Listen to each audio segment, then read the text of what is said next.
Perkenalkan Lur, nama saya Icang dengan quotes hari ini. Mencintaimu itu wajar, yang tidak wajar itu mencintai ibumu.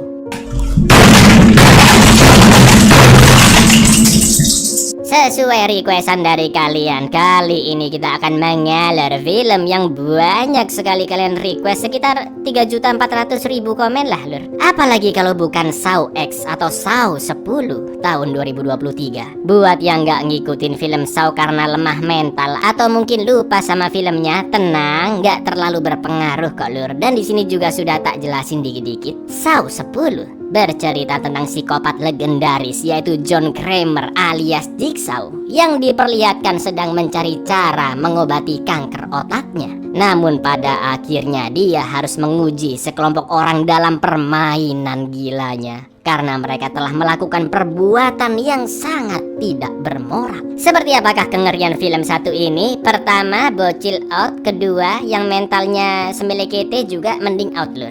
Oke? Jadi langsung aja kita ke requestan pertanyaan lucu dari dulurku Adi Kusumaya. Kang, kalau mau nyantet orang tapi santet syariah dosa nggak ya? Gimana konsepnya coba? Yang dimasukin ke lambung bukan paku tapi kurma gitu. Apa gimana sih Lur? Mau nggak sketsakan?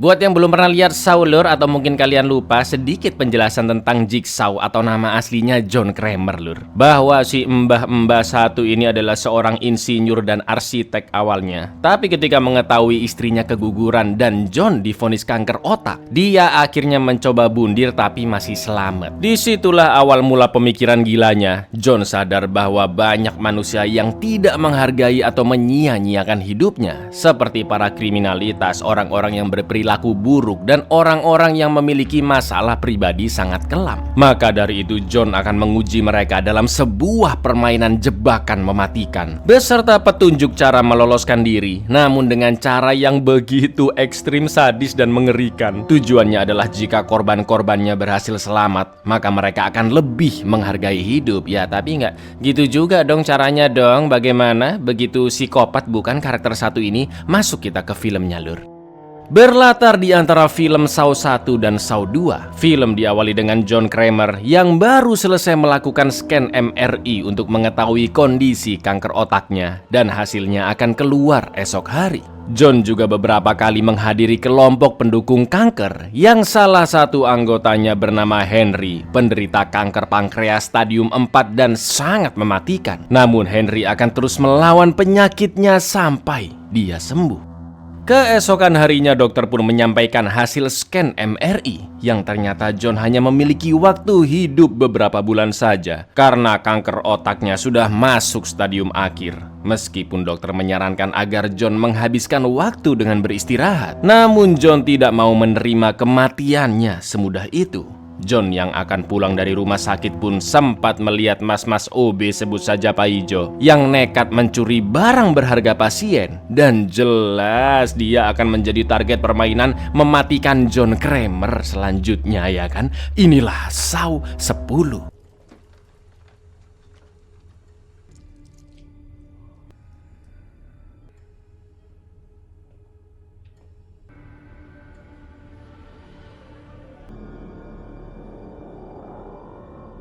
Tak butuh waktu lama untuk menculik Pak Ijo, dan saat tersadar dia sudah berada di permainan mematikan dengan selang di kedua matanya, juga sebuah alat di jari-jarinya mirip dengan alat yang digunakan oleh pasien tadi. Seperti biasa terdengar suara John atau Jigsaw yang sudah diubah menjadi berat dan memberitahu instruksi permainannya, di mana selang vakum berkekuatan tinggi akan menyedot bola mata Pak Ijo hingga dia tewas. Dan satu-satunya cara agar bisa selamat yaitu Pak Ijo harus memutar tombol untuk mematahkan jari-jari tangan kanannya sampai semuanya patah. Waktu yang diberikan hanya 60 detik saja dan permainan pun dimulai. Your job as a custodian is a noble one, perhaps one that addresses sticky fingers of you. All you have to do is across the 5 positions. I've had my eyes on you. I do not like what I see. You have 60 seconds. Vakum bola mata pun sudah mulai dinyalakan dan Paijo memberanikan diri mempuklekkan, mematahkan jarinya mulai dari kelingking terlebih dahulu. Namun sayang Paijo begitu ketakutan dan hanya bisa mematahkan 3 jarinya saja hingga waktu habis. Yang akhirnya kedua bola matanya disedot dan Paijo pun tewas. Tapi ternyata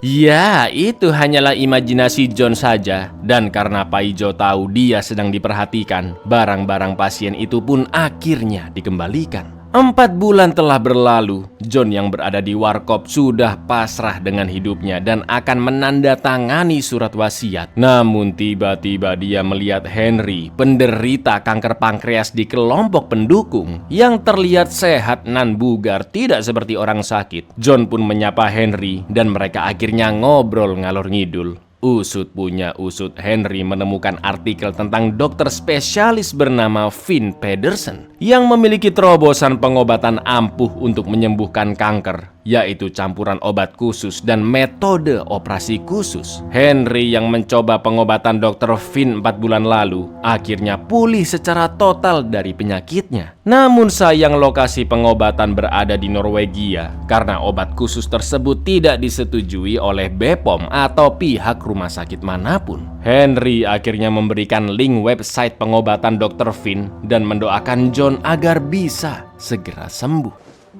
It's my war wound. Finn Pedersen, he offered a treatment. Medication isn't approved by the FDA. Good luck, man. Okay? I'm rooting for you. It's still good.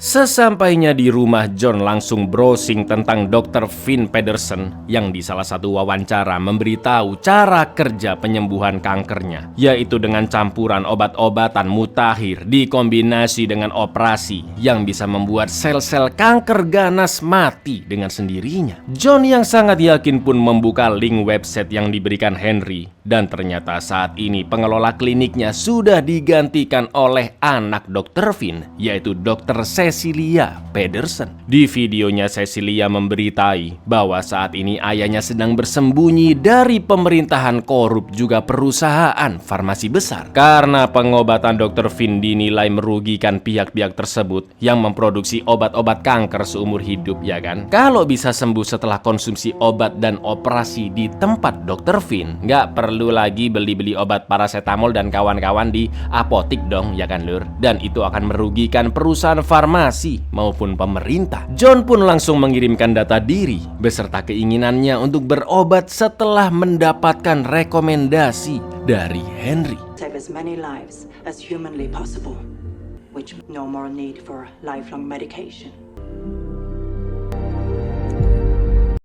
Tak lama setelah pendaftaran diri, Cecilia pun menelpon John dengan panggilan tanpa nomor. Cecilia mengabarkan bahwa John terpilih menjadi salah satu pasien yang akan diobati selanjutnya selama 3 bulan dengan tingkat keberhasilan mencapai lebih dari 90%. Cecilia terbiasa berkeliling dunia untuk mencari pasien-pasien yang membutuhkan bantuannya. Dan kini Cecilia beserta timnya sedang bekerja di luar perbatasan Meksiko, tepatnya di pedesaan terpencil demi keamanan dan juga privasi. Mendengar penjelasan tersebut, John pun setuju. Dia akan OTW naik pesawat ke Meksiko dan nanti Cecilia sudah menyiapkan supir taksi yang terpercaya. The results have been stunning. Over a 90% success rate. We'll also, of course, a trusted driver at your arrival. Well off the grid area in the countryside where you can have Referred me to you. Henry doing well. I'm so pleased. I think I could make that. Sesampainya di bandara Meksiko, supir taksi bernama Diego pun datang menjemput John. Sepanjang perjalanan Diego memberitahu tempat-tempat bersejarah di sana. Sampai akhirnya mereka melewati jalur pedesaan. Dan tiba-tiba datanglah sekelompok orang bertopeng dengan mobil van-nya. Mereka menodong pistol dan bertanya siapakah nama lengkap John. Begitu John memberitahu nama lengkapnya, mereka pun langsung berubah sikap lur. John dibawa masuk ke mobil mobil van dan diantar menuju ke sebuah rumah. Di sana John disambut oleh Mbak Gabriela, salah satu pasien yang berhasil disembuhkan dari penyakit kanker, dan John dipersilakan masuk ke kamar inapnya. Tak lama kemudian Dr. Cecilia pun datang dan meminta maaf dengan caranya menjemput para pasien seperti tadi. Karena itu semua demi keamanan agar lokasi klinik mereka tidak terlacak oleh perusahaan farmasi maupun para pasien sendiri. Setelah itu John diantar berkeliling. Mereka sempat bertemu bocil bernama Carlos yang hobi main bola bersama ayahnya yang bekerja sebagai tukang kebun di sana. Lalu John diajak masuk ke pabrik kimia terbengkalai yang di dalamnya ternyata terdapat klinik Cecilia. John pun diperkenalkan oleh tim-tim ahli di sana, yaitu Matteo, ahli anestesi dari Rumah Sakit Alto Prado, dan juga Mbak Valentina sebagai perawat di sana. Saat itu juga ada pasien lain bernama Parker yang baru menyelesaikan operasi kanker tiroidnya. You're in very good hands with us. Physiologist, Hospital Alto Prado. I got cancer, advanced. Yeah? Brain. This is Valentina, one of our nurses. Will be taking some scans. Setelah itu kondisi kanker John diperiksa dengan alat canggih, dan ketika sudah selesai John pun lanjut ngobrol-ngobrol dengan Cecilia. Cecilia bertanya apa pekerjaan John, dan John menjawab jika dia menjadi insinyur sipil dan arsitek hampir seumur hidupnya. Namun sekarang sudah pensiun dan hanya menjalankan hobinya. Hobi katanya lur, yaitu membantu orang-orang tanda kutip untuk membuat perubahan positif dalam hidup mereka. Mendengar itu Cecilia pun memuji John yang masih peduli untuk membantu orang lain. Malam itu John sempat terbangun dari tidurnya karena mendengar suara dari luar, yang ternyata itu adalah si bocil Carlos sedang membetulkan ban sepedanya. Melihat itu John pun membantunya, yang jelas perkara mudah karena dia terbiasa membuat alat-alat mematikan, ya kan lur? You speak English, Carlos? ¿Qué? Gracias.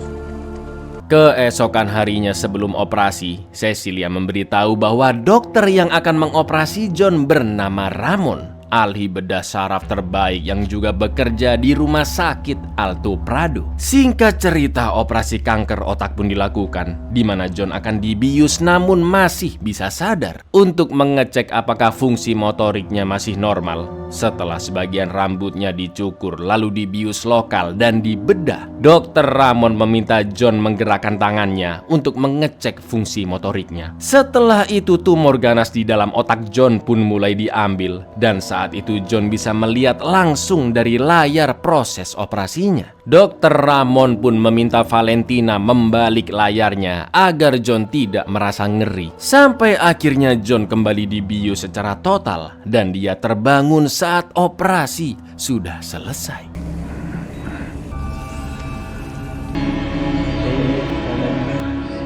Tak lama setelah John siuman, Cecilia pun datang menunjukkan hasilnya yang mana hemoglobin John sudah normal dan memberitahu jika sekarang John berada di sebuah penginapan dekat Rumah Sakit Alto Prado. Cecilia pun meminta John minum obat campuran puyer khusus 2 kali sehari selama seminggu dan perban di kepalanya tidak boleh basah. John pun sangat berterima kasih atas segala bantuan Dr. Cecilia dan timnya yang akhirnya sudah menyembuhkan kanker otaknya, dan esok pagi John akan membayar sisa biaya operasi juga semua obatnya, yang total semuanya mencapai $250.000 atau sekitar 4 miliar. Betapa lega dan bahagianya John mengetahui penyakitnya sudah hilang. Hari demi hari pun dilalui John dengan istirahat, minum obat, jalan-jalan menikmati pemandangan, semangat menjalani hidup. Bahkan dia berencana menyudahi hobi gilanya menguji orang-orang yang tidak menghargai hidup. Sampai di suatu hari ketika John mampir silaturahmi ke klinik,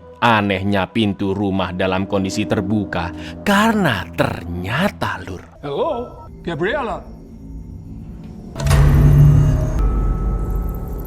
Iya, rumah tersebut kosong dan ruang prakteknya sudah berantakan. Di sana John menemukan rekaman video edukasi tentang pembedahan yang sama persis dengan yang dia lihat saat operasi. Lalu John pun membuka perban kepalanya, yang mana juga tidak ada bekas pembedahan sama sekali. Betapa syok dan murkanya John karena telah ditipu oleh dokter-dokter gadungan yang hanya berakting untuk mendapatkan uang dari biaya operasi John. Dan tentunya si mbah psikopat cerdas ini akan memberi mereka pelajaran.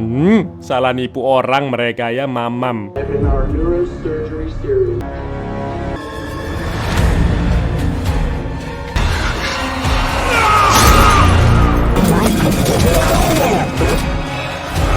Pertama-tama John akan menculik supir taksi Diego karena John tahu dia adalah komplotan dari Cecilia yang berperan menjadi Dr. Ramon. ¿Dónde vamos? Al infierno. Diego diikat dengan alat peledak di kedua lengannya, juga mengisolasi telapak tangannya yang sudah diberikan pisau bedah. Jelas dong, secara insting Diego langsung memotong tali di badannya dengan pisau bedah. Namun justru itu mengaktifkan alatnya. John pun memberitahu aturan permainan kali ini bahwa dalam 3 menit bom dari pipa bekas di tangannya akan meledak. Namun pisau bedah yang terikat tidak bisa memotong kabel pengikatnya. Dan satu-satunya cara untuk bisa selamat adalah dengan memotong daging serta kulitnya sampai bomnya lepas. Waktu pun mulai berjalan, Diego memohon-mohon kepada John untuk dilepaskan dan berusaha mendobrak pintu ruangannya, tapi itu percuma. Diego yang awalnya panik akhirnya dengan terpaksa menyayat-nyayat tangannya sendiri secara brutal. Anjir, ngilu sumpah lur. Sampai akhirnya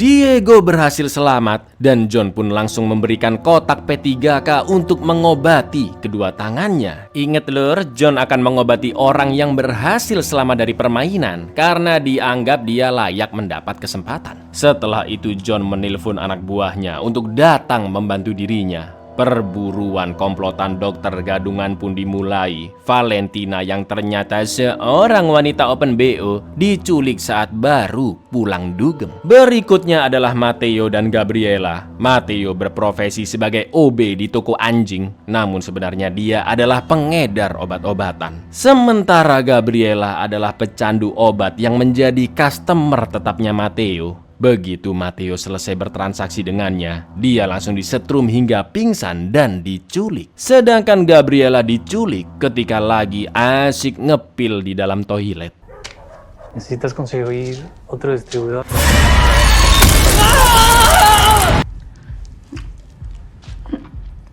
¿Qué chingados quieres,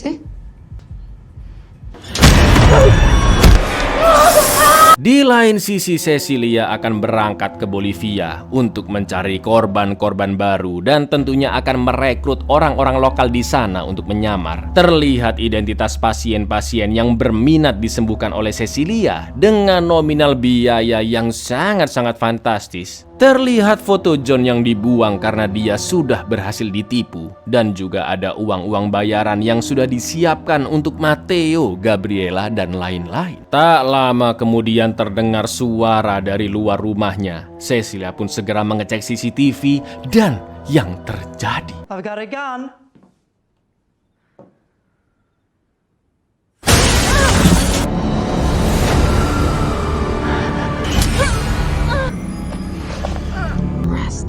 Cecilia, you're going to need it. Ternyata John dibantu oleh anak buahnya bernama Amanda. Buat yang ngikutin film Saw pasti tahu mbak-mbak satu ini ya kan lur. Ternyata Amanda lah yang menculik mereka satu persatu. Karena nggak mungkin John dong, dia udah tua ya kan. Mereka semua dibawa kembali ke ruang praktek palsunya dalam kondisi terikat. Matteo pun memohon kepada John untuk dilepaskan karena semuanya adalah rencana Cecilia. Sedangkan yang lain hanya direkrut merekrut saja. Namun John tidak peduli omong kosong tersebut karena mereka semua telah mempermainkan orang-orang yang sekarat hanya untuk memperkaya diri sendiri. Lalu John menunjukkan catatan rekening Bank Cecilia di mana 34 pasien telah menjadi korbannya dengan total penipuan lebih dari 8 juta dolar atau 120-an miliar. Fantastis bukan? Dan Amanda juga sudah mengecek ke 34 pasien tersebut yang sekarang semuanya sudah mati.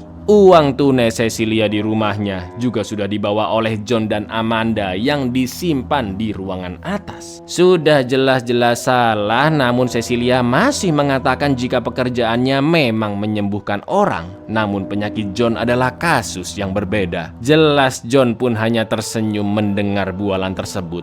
John melakukan ini kepada mereka berempat bukan untuk membalas dendam, tapi untuk memberi mereka kesempatan hidup yang lebih baik. You promised dying people. Dying people! That's a lot of pain to inflict for your own. Take a look. That's more than $8 million. No, John, to heal people. Your case is different. There was no healing going on. They're all underground.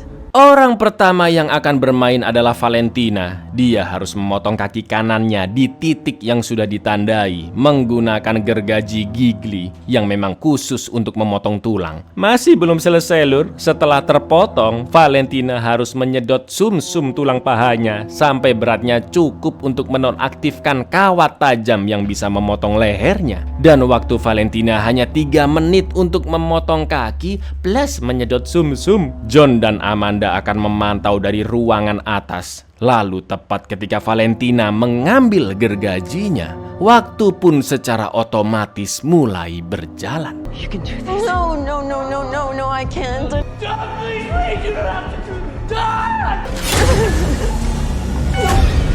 Valentina pun sangat-sangat ketakutan. Dia mengikat pahanya dan mulai memotongnya menggunakan gergaji. Yang cara kerjanya itu dikesrek-kesrek gitu lur. Astagfirullah, sumpah ini film gila banget sih. Cecilia terus menguatkan Valentina karena dia harus bertahan hidup. Kakinya pun sudah terpotong dan waktu kurang dari 1 menit lagi. Kini Valentina harus menyedot sumsum tulang pahanya sampai batas yang ditentukan. Lalu yang terjadi.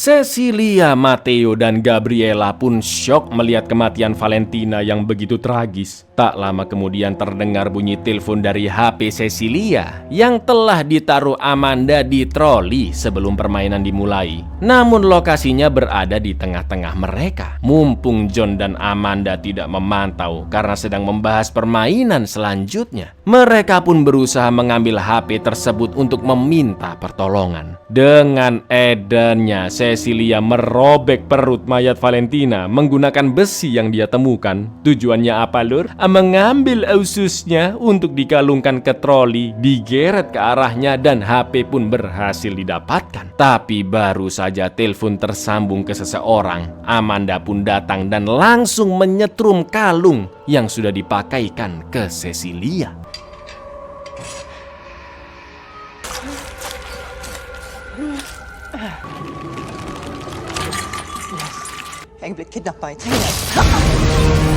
Cecilia mengatakan jika dirinya memang penipu, namun ayahnya Dr. Finn adalah dokter sungguhan. Dan yang barusan dia telepon adalah ayahnya agar bisa menyembuhkan John. Namun jelas John tidak mempercayai rayuan kacrutnya tersebut ya kan. Setelah John dan Amanda kembali ke ruangan, dari CCTV mereka melihat ada seorang pria yang datang. Ternyata itu adalah Parker, pasien lain yang sempat bertemu dengan John. Dia berteriak memanggil Cecilia dan meminta uangnya kembali. Karena Parker sudah tahu Cecilia adalah seorang penipu. Perlahan-lahan Parker masuk dengan pistolnya melalui pintu belakang.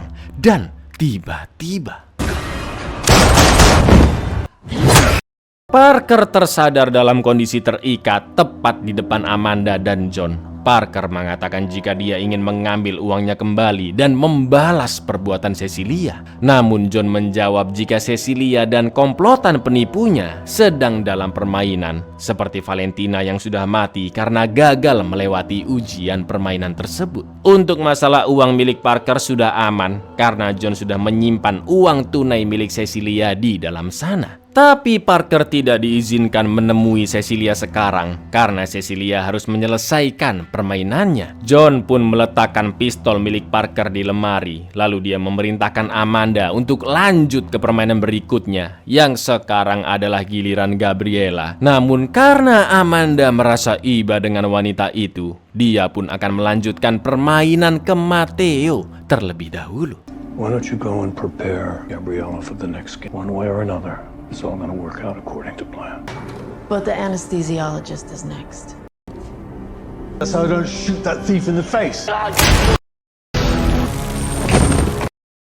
Setelah alat permainan Lutsnut sudah disiapkan dengan kamera berada tepat di atas kepala Matteo, boneka legend yang selalu muncul di film Saw bernama Billy mengayu sepeda ontelnya ke arah Matteo dengan membawa seperangkat alat operasi. Seperti biasa, John pun memberitahu aturan permainannya, di mana Matteo diminta membedah kepalanya sendiri, tentunya tanpa obat bius, lalu mengambil sebagian otaknya dan diletakkan ke tabung enzim sampai jaringannya larut di takaran tertentu dan kotak yang berisi kunci bisa terbuka. Jika dalam 3 menit Matteo tidak menyelesaikannya, maka topeng yang sudah dilengkapi dengan pemanas akan menutup dan menyunyutkan seluruh kepalanya.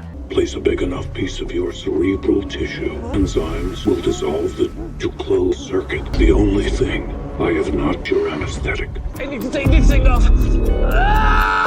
Permainan pun dimulai. Mau setakut apapun, Matteo tetap harus melakukannya agar tidak mati mengenaskan seperti Valentina. Endas kepentok tembok aja sakit ya kan lur, ini dibor nggak pakai bius pula. Matteo pun menahan sakit yang teramat sangat ketika kepalanya dibor. Lalu setelah sebagian tengkoraknya sudah lepas, Matteo segera mengambil sedikit otaknya dan dimasukkan ke tabung enzim. Namun karena otak yang diambil terlalu kecil, tentunya tidak bisa larut dengan cepat sampai akhirnya.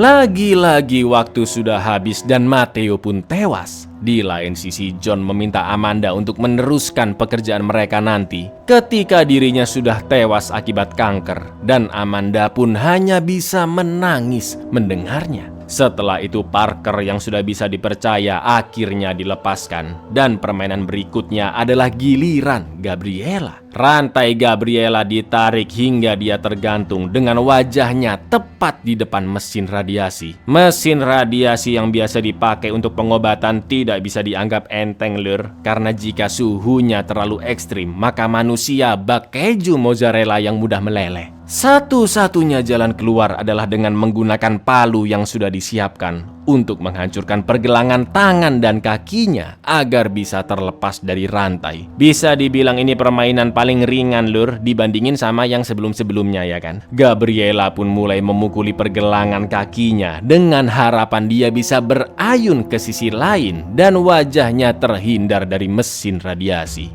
Namun ternyata Stop with your foot. You'll swing out of the way.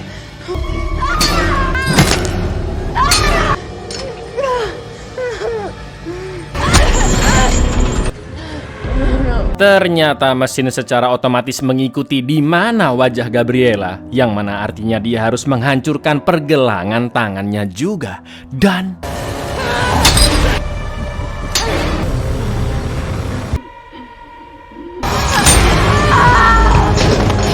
begitu Gabriella selamat, John meminta Amanda untuk membawanya ke rumah sakit. Tapi tiba-tiba Parker diam-diam sudah mengambil pistolnya di lemari dan menodong ke arah John. Parker meminta kunci rantai Cecilia karena ternyata dia adalah pacar Cecilia. Mau nggak mau Amanda pun memberikan kuncinya karena tidak ingin John mati. Lalu mereka berdua dipaksa turun dan Amanda diminta membuka rantai kalung Cecilia. Setelah itu John diminta merantai dirinya sendiri dengan kalung yang tadi dipakai Cecilia. Begitu pula dengan Amanda yang dirantai di tempat lain. John meminta Parker dan Cecilia membawa Gabriela ke rumah sakit karena dia telah memenangkan permainan dan layak untuk hidup. Tapi apa yang terjadi, Lur? Cecilia yang pada dasarnya memiliki jiwa bengis dan psikopat dengan teganya mematahkan leher Gabriela hingga dia tewas. Karena menurut Cecilia, orang-orang rekrutannya hanyalah sampah yang harus dibuang. Dan yang terpenting jatah bayaran mereka akan dimiliki seluruhnya oleh Cecilia.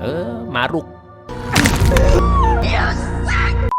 Tak lama kemudian terdengar suara di luar yang ternyata si bocil Carlos sedang main bola. Melihat itu Cecilia pun mendapatkan ide gila, yaitu dengan mengorbankan bocil Carlos yang tidak berdosa agar John yang melihatnya semakin menderita. Cecilia pun membujuk Carlos masuk ke dalam dan langsung diikat di tempat yang sama dengan John. Karena permainan tersebut membutuhkan 2 orang, Lur. John sempat berusaha menyerang Cecilia, tapi begitu Parker mengancam akan menggorok Carlos, John pun langsung melepaskannya. Permainan akhirnya dimulai. Rantai pengikat menarik leher John dan Carlos hingga mereka terbaring. Lalu dari atas mereka muncul kran yang mengocorkan darah sangat cepat dan tentunya mereka sangat kesulitan bernafas. Kayak interogasi-interogasi polisi brutal yang disiksa pakai air, Lur. Nah, tapi ini pakai darah ya kan. Terdapat tuas di samping mereka yang jika didorong maka kran di atas mereka akan menutup.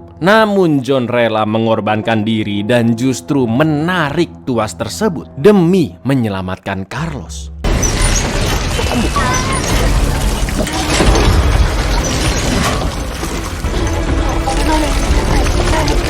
Carlos yang melihat John tersiksa dan teringat kebaikannya membantunya membetulkan sepeda, akhirnya menarik tuasnya agar John bisa selamat. Namun John pun kembali menarik tuasnya karena dia tidak ingin Carlos yang tidak berdosa mati di permainan tersebut. Selagi permainan berlanjut, selagi mereka tersiksa, Cecilia dan Parker pun naik ke ruangan atas untuk mencari di mana uang tunainya. Parker pun sempat merasa janggal, Lur. Dia bertanya-tanya, jika Cecilia tetap dikerangkeng di permainan siksaan darah itu, maka siapa yang menjadi teman bermainnya ya kan? Mendengar itu Cecilia pun juga bingung sampai dia melihat tas berisi uangnya dan langsung diambil. Tapi ya, sebuah timer aktif, pintu ruangan pun terkunci permanen dan kran di permainan siksaan darah juga menutup. Disinilah plot twist terjadi, Lur. Nah, ini yang ditunggu-tunggu ya kan? Karena setiap film Saw formulanya selalu sama. Diawali permainan sadis-sadis dan diakhiri dengan plot twist. Juga ada musik memorable yang selalu muncul tiap plot twist terjadi ya kan, Lur? Tenenet, tenenet, tenenet, tenenet.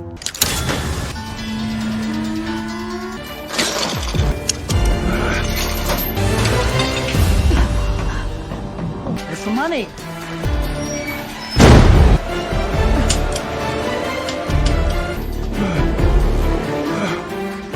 Semua itu sudah direncanakan John matang-matang. Rantai-rantai pengikat di semua permainan sebenarnya bisa dibuka secara manual, yang caranya hanya diketahui oleh John juga Amanda. Dan isi peluru sudah dikosongi oleh John ketika Parker masih pingsan. Mari saya jelaskan bagaimana rencana John si psikopat cerdas ini, Lur. Ingat supir taksi Diego yang selamat dari permainan? John memaksanya untuk memberitahu semua komplotan Cecilia yang tentu nama Parker juga disebutkan. Namun sayang anak buah John yang lainnya tidak bisa menemukan lokasi Parker dan John pun harus mencari cara lain untuk bisa memasukkannya ke permainan. Maka dari itu saat permainan dimulai, John dan Amanda sengaja berpura-pura lengah agar Cecilia bisa menelpon kekasihnya Parker. Parker akhirnya datang ke sana berakting sebagai pasien yang emosi dan berujunglah seperti sekarang ini ya kan. Kini Cecilia dan Parker yang sudah terpancing masuk ke ruangan akan memulai permainan mematikan mereka. Gas beracun pun masuk ke dalam ruangan. Parker berusaha memecahkan jendela, tapi itu percuma. Dan terbukalah sebuah lubang yang hanya muat satu kepala saja. Itu artinya hanya ada satu orang yang bisa selamat. Dan itu artinya Cecilia dan Parker yang awalnya sepasang kekasih harus saling bertarung demi menyelamatkan diri sendiri. Sampai akhirnya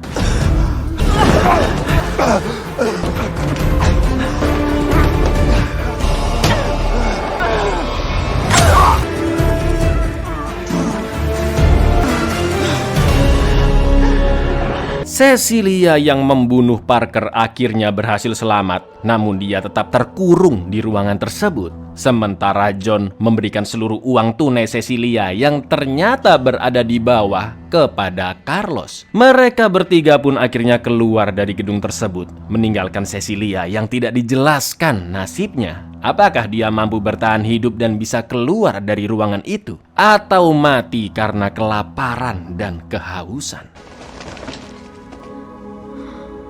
John! John!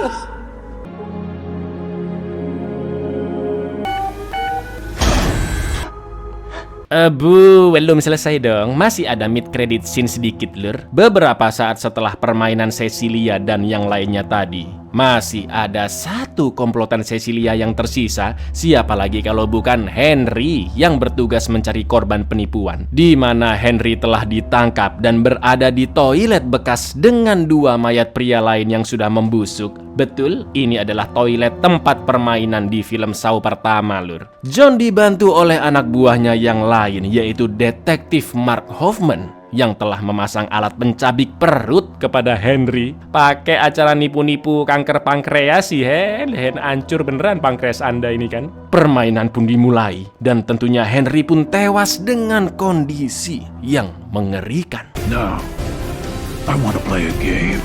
Please don't kill me. That's the last you should be worried. Call that epic bad luck. Out of all the men to cheat, you pick John Kramer? Ya, ini baru buyar lur. Ini, film terbrutal di tahun ini sih sumpah. Buat kalian yang pengen lebih nyambung lagi dengan film Saw ke-10 ini lur, cukup lihat film pertama dan keduanya aja. Sama ketiganya juga boleh sih ya. Khusus buat kalian yang kuat-kuat mental aja pokoknya lur ya. Oke? Assalamualaikum.